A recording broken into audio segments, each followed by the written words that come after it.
Hey everyone, it's Sylas, and this is the patch 13.16 notes rundown here on the FlyQuest LoL YouTube channel. Do not forget to like and subscribe to the video. We're going to jump right into it. It's not a very important patch because I don't believe that this patch has any bearing on anything within competitive.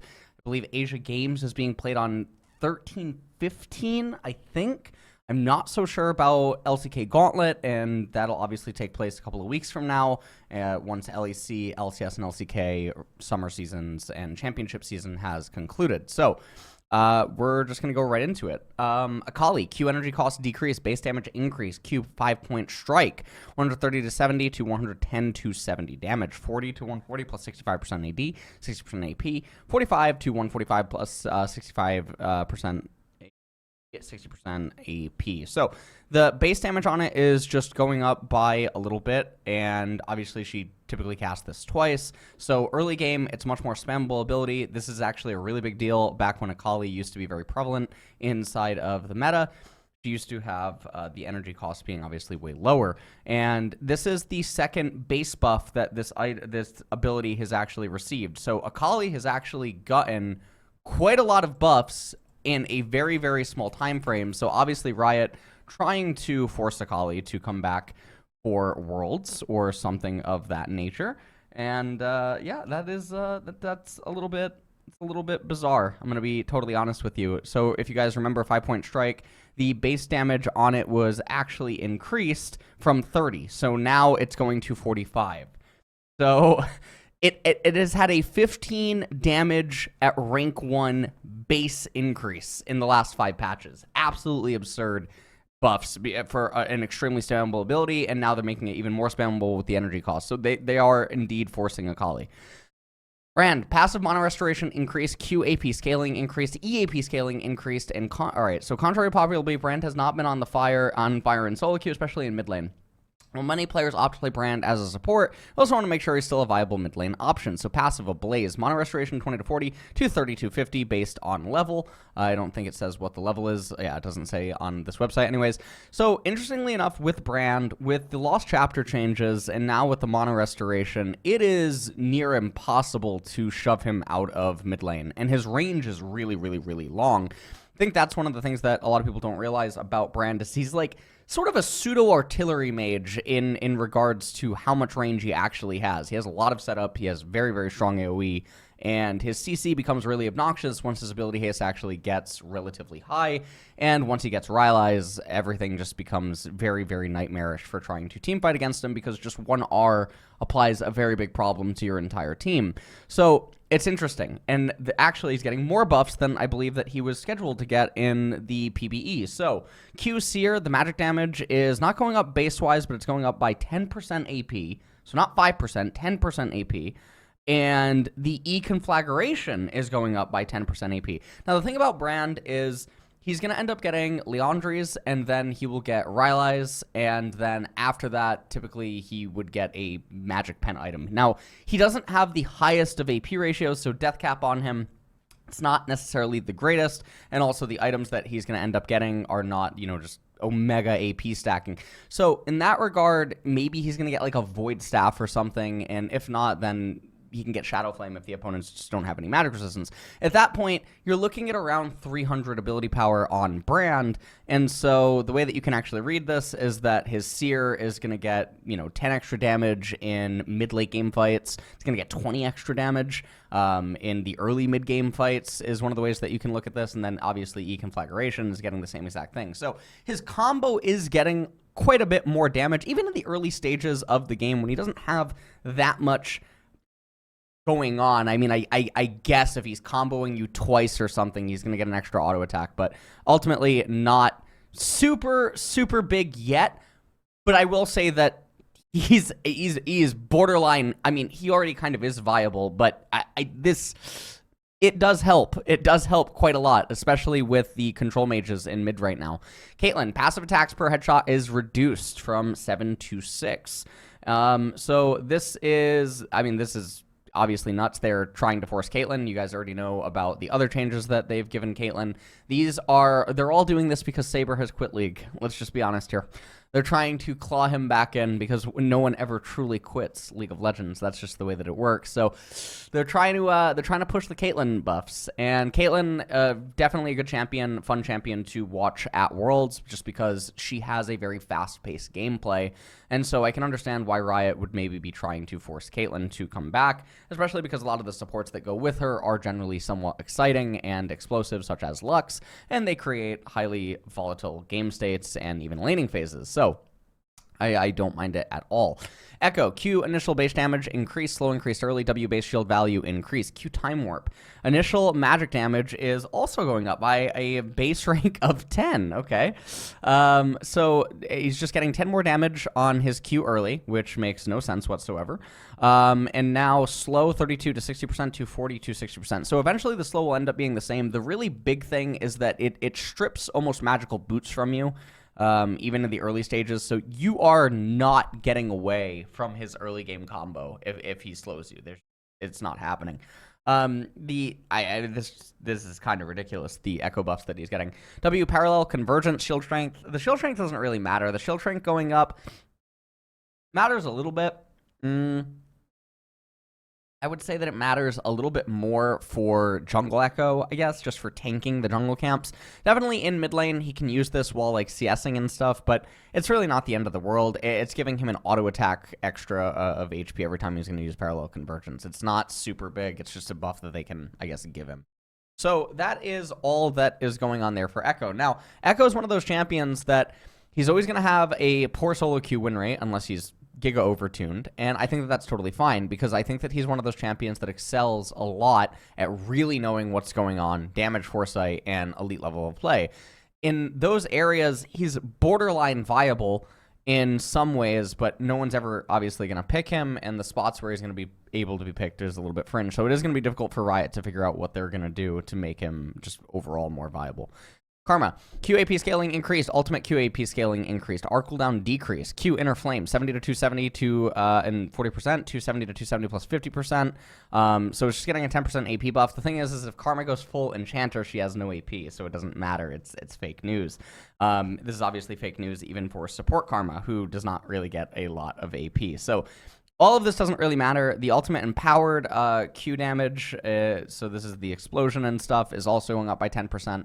It doesn't matter unless you go full AP Karma, and there's no reason to go full AP Karma. Our mantra is going to go down by 3 seconds at max rank. That's really all that you have to pay attention to. The 1 second and the 2 seconds off here, it doesn't really matter in the mid-game team fights, to be totally honest on it.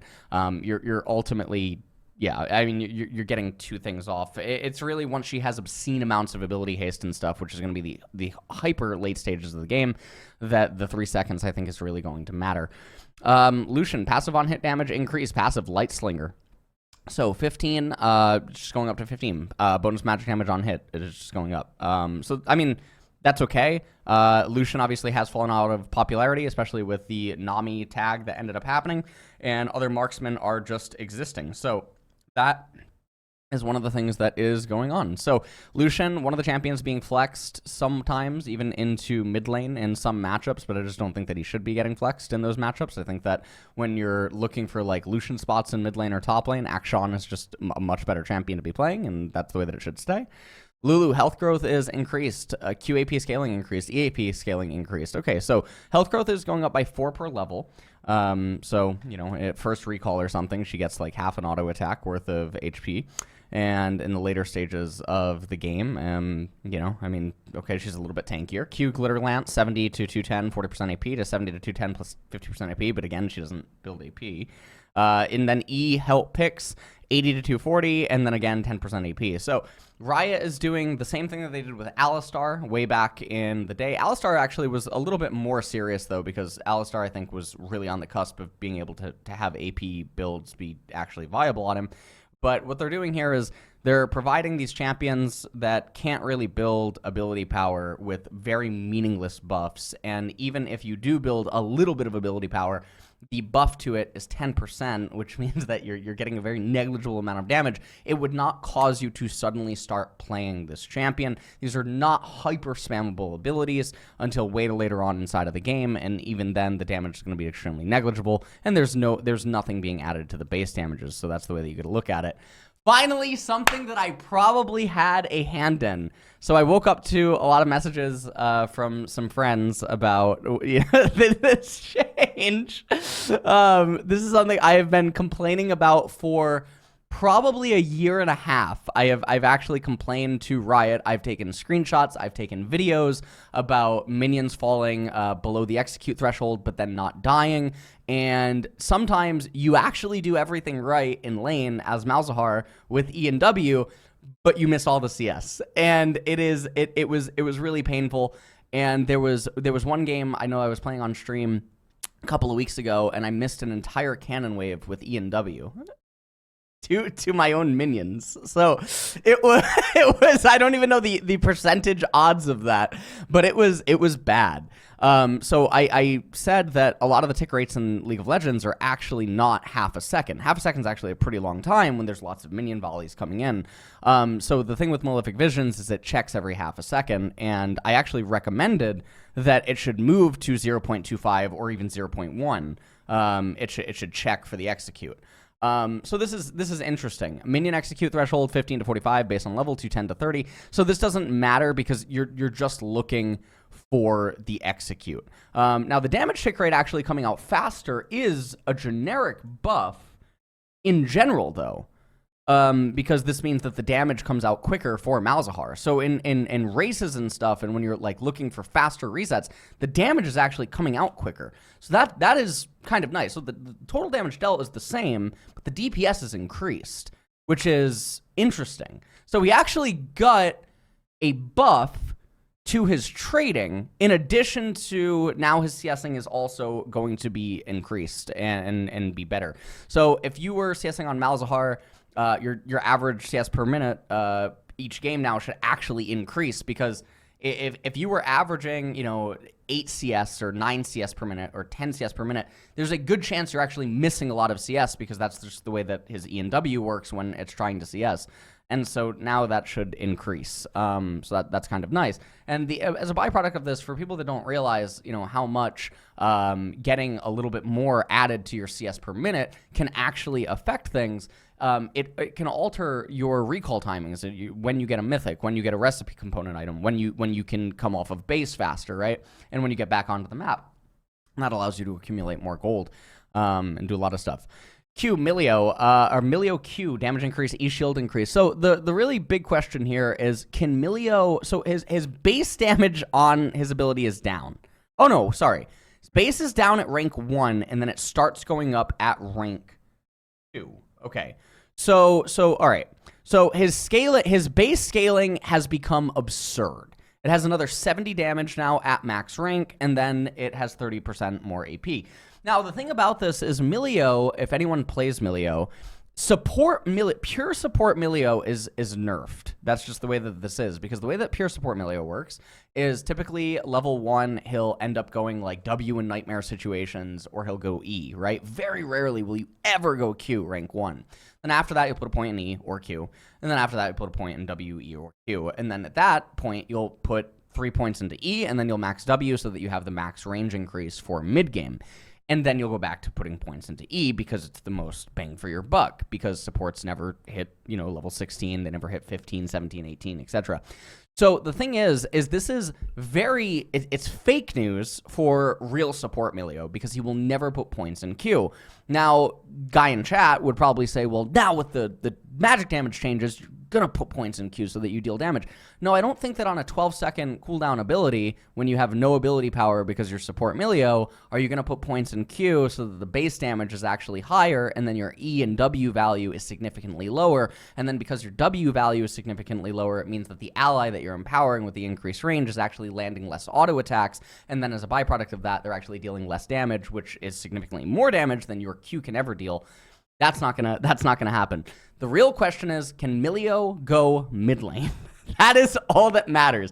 Is there a bruiser AP hybrid type Milio thing where he doesn't put points in E, and he can get away with not putting points in E, and he can get away with it because his AP would be so much higher?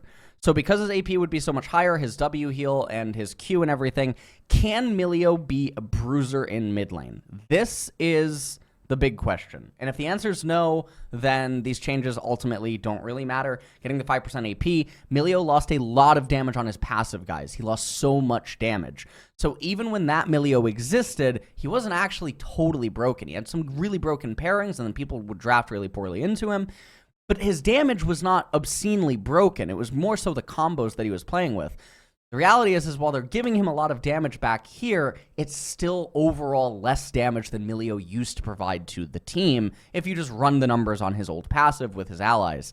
So don't be deceived by the Q and everything like that. The only way that this ends up being positive is, again, if he can somehow pull off like a bruiser AP enchanter type thing like Karma in some ways. Then maybe, yes, his Q being a legitimate nuke is actually scary. Naafiri, base armor, attack damage, and attack speed decrease. So this is really funny because, again, the more and more that I talk to high-level players, the more everyone just dunks on this champion. And I completely am aware of like what the win rate is and everything like that. Everyone just seems like they think that Naafiri is bad. And generally, she seems very predicated on abusing solo queue. And she is a weird scaling assassin. And what I mean by that is she needs rank 11 for her W to actually have value. Everything she does is hyper telegraphed. She is extremely dependent on item completion, more so than other assassins, in order to actually provide value for like her wave clear and gain access to utility and like other types of combos and other things like that. It's just very, very, very awkward. And there's a lot of counterplay against her, but obviously you don't get these things in solo queue. So base armor is down by 2. Not the end of the world because typically she's in mid game, but this does hurt jungle Naafiri. Base attack damage is also down by 2. Not sure if this affects her CSing whatsoever. Probably doesn't once she has Hydra. And then the base attack speed, which already does feel really bad, by the way, is down a lot. So this is painful. Yeah, Nidalee, E80 scaling is added. Swipe, 80 to 260 plus 45% AP to 80 to 260 plus 40% bonus AD plus 45% AP. Now, this is really interesting because Rushfrog, as you guys might remember from way back in the day, he used to be a pretty good-sized streamer. His ID was RF Legendary, and now I think he just goes by Rushfrog. He ended up coming back to the game not too long ago. I believe that he just hit Challenger on NA, and I think he plays top lane AD Nidalee. I could be wrong on that. So this is a really big buff for him. Now, the 40% bonus AD, I don't even know what this is, like, meant for. I don't... Yeah, I don't know what... I actually just don't know what it's meant for. I don't think she builds any AD items. She doesn't even build any hybrid items. So I'm not sure what that is, except for that top lane thing. Rek'Sai, Q damage adjusted. Q Queen's Wrath, 21 to 45 plus 50% bonus AD to 34 to 50% total AD. Okay. So this imagine is a buff at a certain... Yeah, okay. This change is converting Q into total attack damage as a damage nerf until champion level 13, where it turns into a buff, and is also extra incentive to finish maxing Q. So this is nice. So they're giving Rek'Sai more damage in the later stages of the game, which definitely does help her out.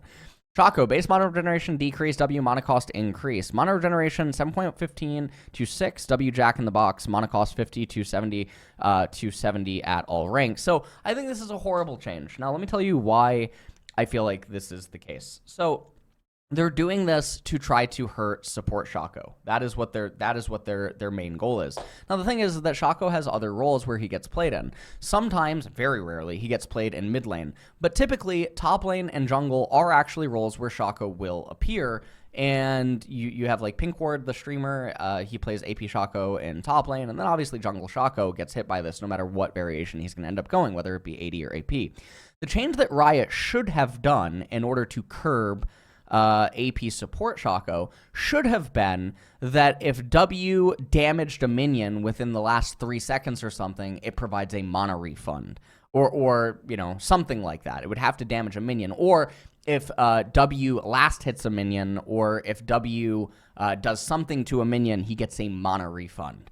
That would have been a way to change this so that it hurts support Shaco or a monster, right? You could have had it work on a monster as well for jungle Shaco.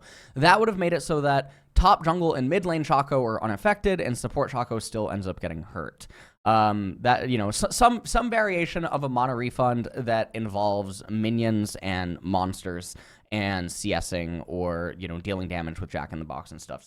Something that does hurt support Shaco, but allows the other Shacos to still exist in their current capacity. Shyvana, W AoE and on-hit damage decrease. W burnout, damage per second, 20 to 70, 30% bonus AD, 20 to 60 plus 20% bonus AD. On-hit damage, 5 to 17.5 plus 7.5% bonus AD to 5 to 13. Wow. Plus 5% bonus AD. So they're just hitting her really hard. Shyvana gained a lot of power in 13-14, while she was tapped down in 13-15. Her AP builds are about where they were at before. Her AD builds have taken off, and we'd like to keep AD as our optimal build. It's just performing too well. So the thing is, again, she's getting reworked at some point in time. And the thing is that at super elite levels of play, she's still not really viable. So it's like it doesn't matter. I remember I just sort of skipped over her last patch, and there were a couple of people in the comments that were like, mad that I skipped over her. But the reality is that, one, you shouldn't probably be playing her. Two, the thing is that she's getting reworked soon, so it's not really that interesting to talk about. Three, she doesn't have competitive viability. And then four, all the high MMR people that play Shyvana also do think that, like, she can be a counter pick in top lane, but outside of that, I mean, jungle presence should not continue to exist. Sylas, base mana increase, so they're just giving him 90 mana for fun. So he gets some ability help. I mean, it's very bizarre because of the way that Sylas players, especially in solo queue, basically play the game. Target on me. Legend has that no champion has ever taken down this foe. It feels nothing except bugs. Bugs scare it. Base stats: movement speed 0 to 370. This might be the biggest movement speed buff in League of Legends history. True.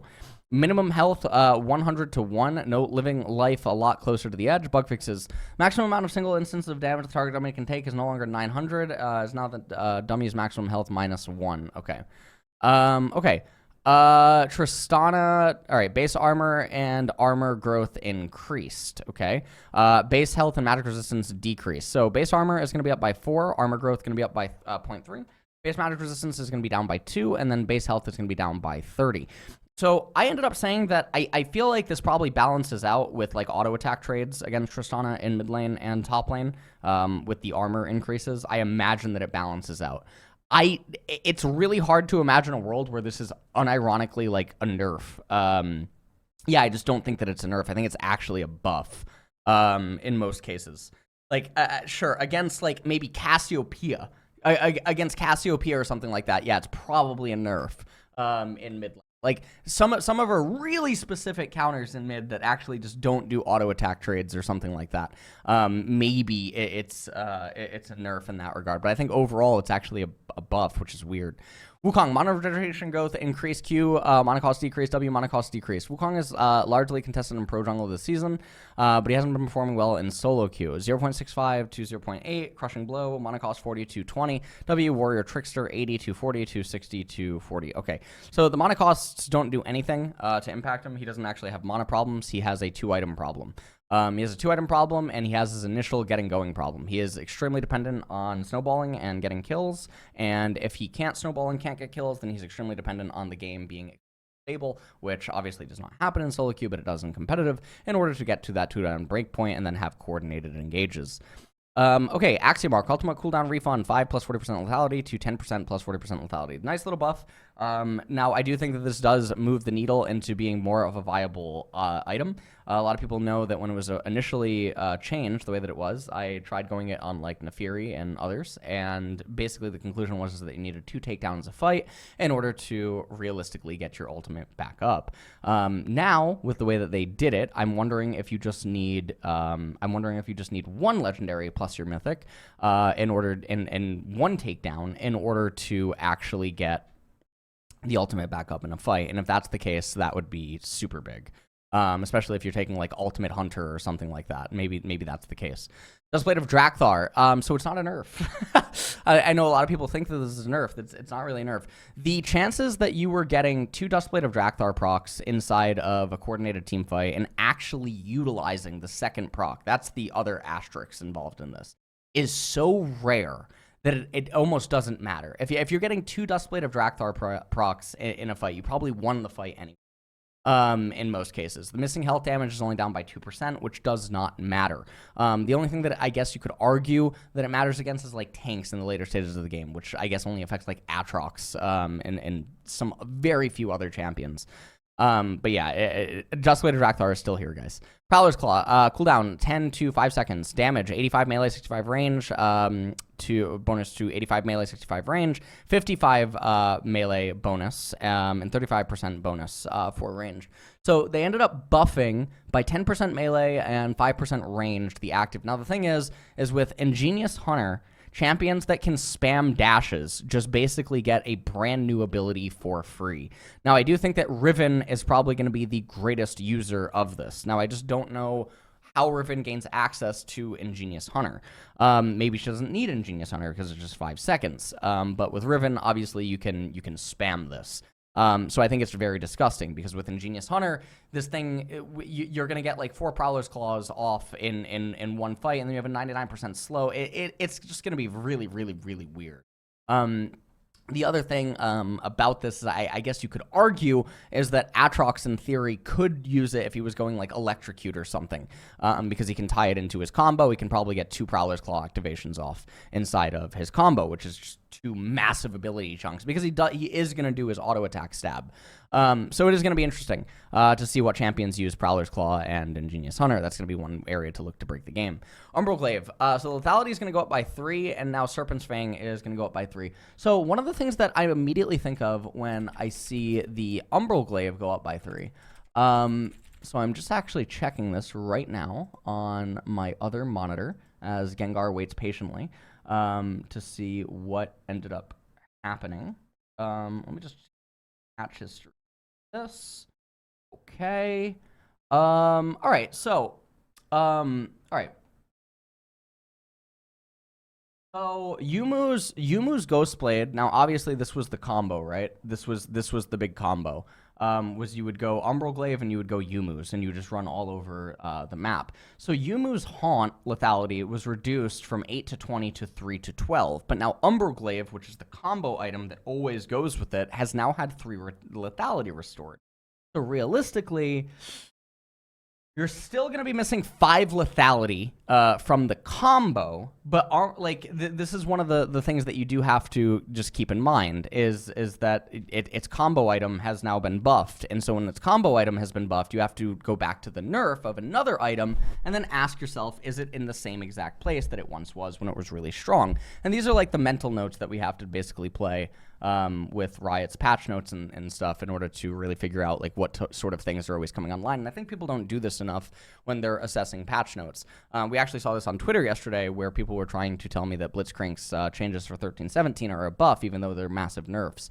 Yeah, I think being able to interpret patch notes and like remember stuff and whatnot is really important. And that is it without going into the arena changes. So the interesting thing is that in a world where you build Umbral Glaive and you build Serpent's Fang, or even if you could somehow build Prowlers, the Yumu's build is probably back, just in general.